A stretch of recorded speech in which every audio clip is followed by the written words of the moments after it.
François? Est-ce que vous pouvez nous expliquer? Je suis jeune, j'ouvre votre application, qu'est-ce qui s'y passe? Donc après, comme je vous le disais, l'avoir téléchargé gratuitement, Mais oui. vous rentrez sur la homepage de l'application. Vous avez deux possibilités. Soit vous avez déjà un nom de métier en tête, vous rentrez le nom de métier ou un champ sémantique, soit agriculteur ou agriculture, et ça va vous proposer tous les métiers qui relèvent de l'agriculture. Donc ingénieur agronome, agriculteur, éleveur, etc. Et ensuite, ça va vous montrer, vous informer sur les études qu'il faut faire pour arriver à ce métier. Et ces études matchées avec les écoles qui dispensent justement les diplômes pour accéder au métier. Ah oui, donc vous présentez aussi les écoles que l'élève peut Absolument. Et faire. ça, c'est une possibilité. Soit vous n'avez pas d'idée en tête précise. Je pense notamment aux collégiens qui s'interrogent, qui veulent faire beaucoup de choses.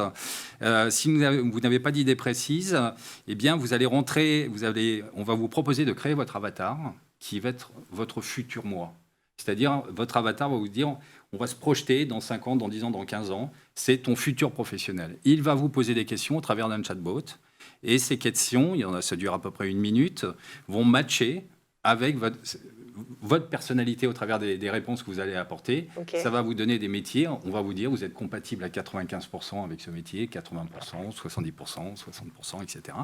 Vous choisissez le métier et comme sur le premier module, eh bien, ça va vous mettre toutes les formations et les écoles qui vont permettre d'arriver au métier qui est proposé. Et c'est quel type de questions, pardon, pour que je comprenne bien, alors, qui sont posées par mon futur moi? Bien sûr, on va vous demander si vous aimez vivre à la campagne ou en ville, si vous aimez le contact, si vous voulez être indépendant, salarié, etc. Donc voilà, ce sont des questions un peu générales, mais certaines aussi assez précises, parce qu'on vous demande où vous en êtes. Est-ce que vous êtes en 6e? Est-ce que vous êtes Bac plus 6 ou autre? Oui, parce ça que change finalement, tout, effectivement. Voilà. Et effectivement, ça peut s'adresser aussi à des gens qui s'interrogent sur leur métier existant en se disant pourquoi je ne changerai pas de voie demain et pourquoi je ne découvrirai pas d'autres métiers. Peut-être que j'ai possibilité d'y accéder.